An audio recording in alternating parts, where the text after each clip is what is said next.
Assalamualaikum warahmatullahi wabarakatuh. Berjumpa lagi dengan Bang Diko.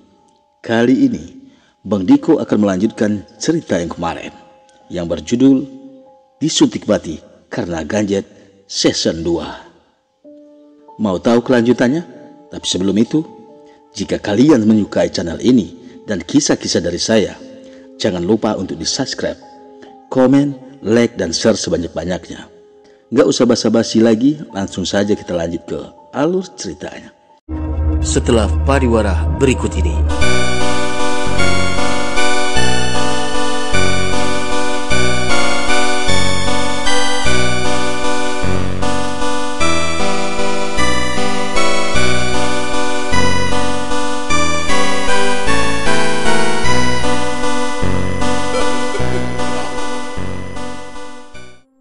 Bismillahirrahmanirrahim. Hei, kamu kenapa duduk di sini sendirian? Bahagia rasanya tak kalah mendengar suara orang menyapa.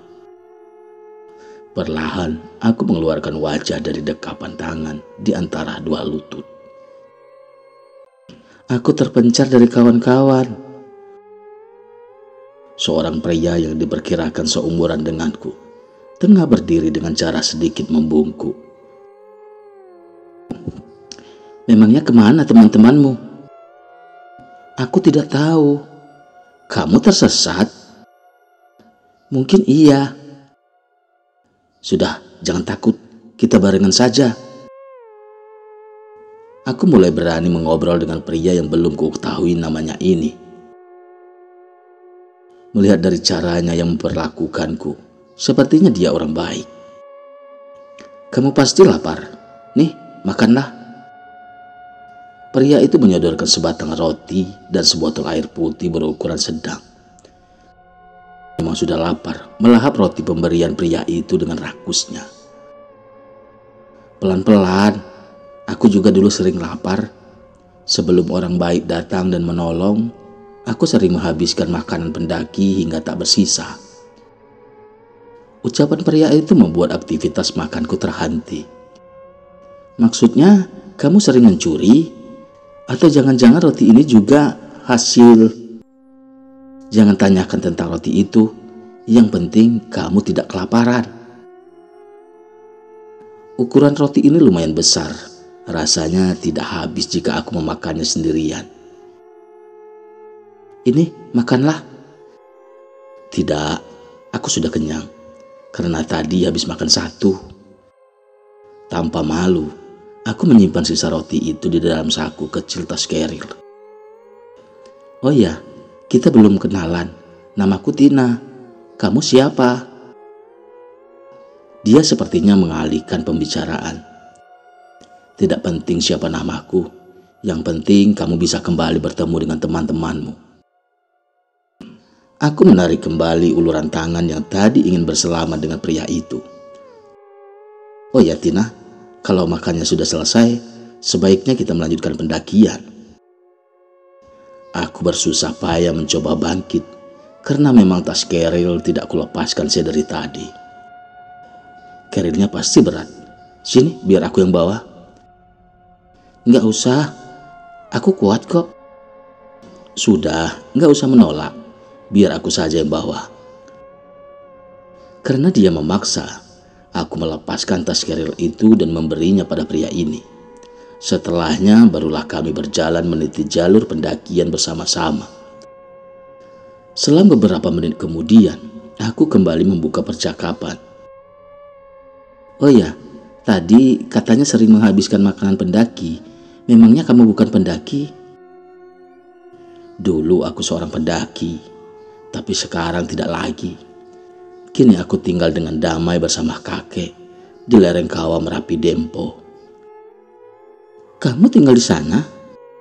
Iya. Aku kaget mendengar perkataannya yang mengatakan bahwa dia tinggal bersama kakeknya di lereng kawah Merapi Dempo. Karena setahuku, Gunung Dempo termasuk salah satu gunung berapi aktif. Bisa saja sewaktu-waktu mengeluarkan abu vulkanik atau bahkan meletus. Kalian tidak takut jika suatu saat nanti Gunung Dempo meletus dan mengeluarkan abu vulkanik? Kan bahaya untuk manusia. Ini pesan untuk kita semua. Jangan pernah takut akan hal itu, khususnya bagi seorang pendaki yang mengaku pencinta alam. Pada prinsipnya, jika kita mentaati peraturan yang ada dan tetap berbuat baik pada alam, niscaya alam akan membalasnya dengan kebaikan pula.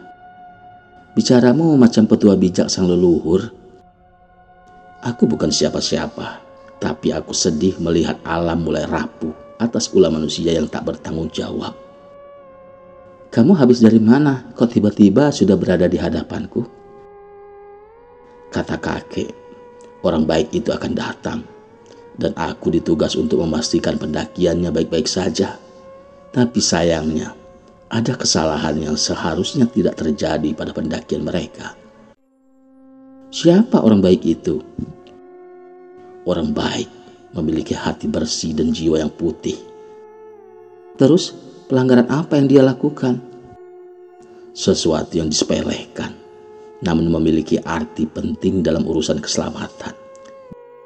Banyak bertanya malah membuatku penasaran. Jawaban pria ini selalu mengundang teka-teki. Daripada pusing memikirkan arti dari ucapannya, aku pun berhenti bertanya. Kubiarkan menjadi misteri, ketimbang bertanya tak mendapat jawaban pasti. Kita hampir sampai di shelter 2. Sebaiknya kamu melanjutkan kembali pendakian seorang diri, karena aku masih banyak tugas yang harus diselesaikan. Aku takut. Bukannya menjawab, pria itu malah dengan cepatnya meniti jalur turun. Pergerakannya begitu cepat. Di tengah malam yang kian gelap, dia seolah menghilang begitu saja. Aku mengambil tas keril yang dia letakkan begitu saja di tanah. Setelahnya melanjutkan perjalanan seorang diri. Oh, Tio. Tina, panggil Murni. Percuma dipanggil, sepertinya Tina bukan hanya terpencar dari kita saja. Bisa jadi ada yang ganjil. Mas mungkin benar, jika Tina hanya tersesat biasa, pasti kita bertemu dengannya. Musabab, posisi kita ada di belakangnya kan? Hari kian gelap, kami terpencar-pencar. Sulit kubayangkan bagaimana keadaan Tina sekarang. Di tengah hari yang mulai temaram, ditemani rintik hujan, apalagi seorang diri. Jelas mentalnya akan dipertaruhkan. Lantas bagaimana mas? Kasihan Tina. Mas ingat, dulu ibu berpesan, jika kita kesulitan atau tak tahu arah jalan pulang, panggil nama serunting sakti ke arah hulu sebanyak 3 kali, maka kita akan diberi petunjuk. Aku mencari tempat yang lebih tinggi, sebuah pohon tumbang menjadi incaran. Aku lalu menaikinya, kemudian berteriak dengan suara lantang. Puyang serunting sakti, beri petunjuk. Anak cucumu tak tahu jalan pulang. Dia sudah kuantar orang baik. Setelahnya aku berpindah ke arah barat dan mulai mengumandangkan azan.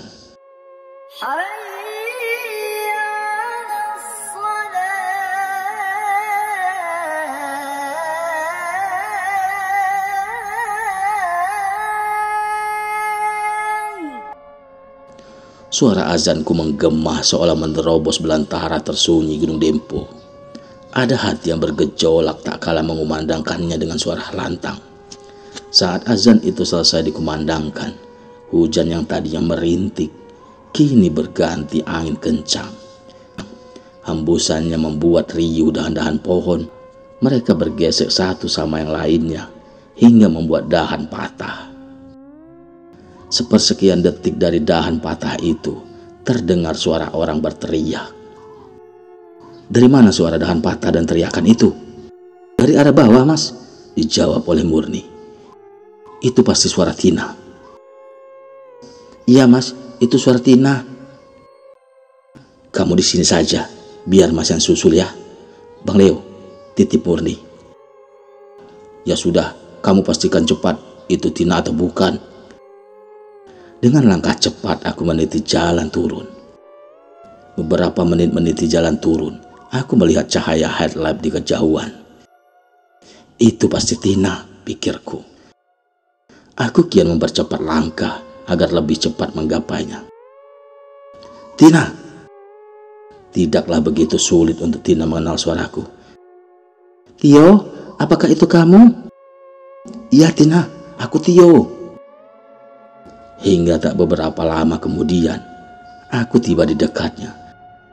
Alhamdulillah, kamu kemana saja Tina? Kami hampir frustasi mencarimu. Ceritanya panjang Tio, aku tadi hampir tertimpa dahan pohon. Aku berpikir sejenak mendengar perkataannya. Ternyata apa yang ibu katakan ada benarnya. Saat ini aku telah membuktikannya sendiri dan alhamdulillah berhasil. Tapi kamu tidak apa-apa kan? Iya tidak apa-apa Tio. Ya sudah cepat, shelter 2 tidak beberapa lagi. Murni dan Bang Leo menunggu di sana. Aku membantu Tina melintasi jalur pendakian yang kian terjal ini. Karena memang shelter 2 sudah tidak jauh lagi, tidak membutuhkan waktu hingga berpuluh-puluh menit. Aku dan Tina sampai di shelter 2. Kedatangan Tina disambut Murni dengan pelukan hangat. Tak kala ia selesai menurunkan tas Gerer. Kamu kemana saja Tina? Aku tadi tak tahu jalur. Hari yang gelap membuatku takut. Aku tidak berani melanjutkan perjalanan. Beruntung tadi ada pria baik yang menolongku. Mendengar itu, aku melihat-lihat ke arah bawah jalur. Barangkali orang yang Tina maksud ada di belakangnya. Kamu mau kemana Tio? Mencari orang yang kamu maksud. Dia sudah turun. Katanya masih ada tugas lain yang harus diselesaikan. Alhamdulillah, untung kamu bertemu orang baik Tina. Kalau tidak, entah bagaimana nasibmu. Iya, alhamdulillah. Tapi kenapa dia turun? Memangnya dia bukan seorang pendaki? Paling warga lokal yang mengambil kayu di sekitar kawasan gunung ini, timbung Bang Leo. Ini semua gara-gara abang, adik Tina pada Bang Leo. Kalau tadi abang tidak keras kepala dan mau menungguku, semua ini tidak akan pernah terjadi. Jika tadi aku kenapa-kenapa, aku tidak akan memaafkan abang. Sudah. Yang penting sekarang kita sudah berkumpul kembali. Gak perlu saling menyalahkan. Siapa yang gak kesal Tio? Hanya disuruh menunggu sebentar saja. Bang Leo gak mau. Dasar gak setia kawan. Sudah Tina, kamu pasti lapar kan? Ayo kita makan. Aku sudah masak tadi. Bang Leo hanya diam tanpa sedikit pun membalas atau berkilah atas tuduhan Tina. Diamnya seolah membenarkan semuanya. Tidak Murni, aku masih kenyang. Gimana kalau ngopi? Tawar Murni. Boleh. Hujan yang sudah benar-benar berhenti membuat acara ngopi lebih menyenangkan dari sebelumnya di shelter 1 yang terbilang buru-buru. Sembari menyeruput secangkir kopi hangat, aku bertanya pada Tina perihal sosok pria yang menolongnya. Dia tidak menyebutkan namanya. Aku memang tidak terlalu banyak bertanya, karena jawabannya yang mengandung teka-teki membuat pusing. Maksudmu? Begini loh Tio, orang itu memang misterius. Masa katanya dia tinggal di lereng kawah Merapi Gunung Dempo bersama seorang kakek lagi. Masa kakek-kakek masih kuat mendaki Gunung Dempo yang memiliki ketinggian lebih dari 3000 mdpl kan? Kamu ngomong apa Tina? Nah kan Tio, kamu juga bingung? Coba kamu ceritakan pelan-pelan.